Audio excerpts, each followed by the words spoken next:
শয্যা সংকটে মেঝেতে ও নার্স স্টেশনেও চলছে রোগীর চিকিৎসা। কোনো কোনো শয্যায় একাধিক রোগীও ভর্তি হয়েছেন।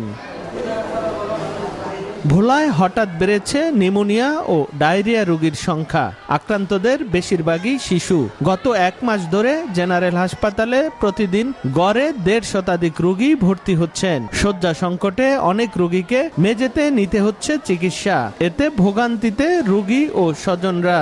একটা বেডে 2-3 জন করে সিট পাই না দেখে আমরা বারিন্দারে ভর্তি। চলতি বর্ষা মৌসুমে শিশুদের বিশেষ যত্ন নেয়ার পরামর্শ চিকিৎসকদের। বাচ্চাদের ধুলাবালি থেকে একটু দূরে রাখবে। সময় থেকে ধুলাবালির জন্য জিনিসটা বাড়ে, আর ঘামটা লগে লগে একটু মুছে দেবে, আর একটু পুষ্টিকর খাবার খাবে। শিগগিরই জনবল সংকট কাটিয়ে সেবার মান বাড়ানোর আশ্বাস কর্তৃপক্ষের। আমাদেরকে আশ্বস্ত করেছেন ঊর্ধ্বতন কর্তৃপক্ষ যে যথাশীঘ্র সম্ভব ভোলায় চিকিৎসকের সংখ্যা তারা বৃদ্ধি করার চেষ্টা করবেন।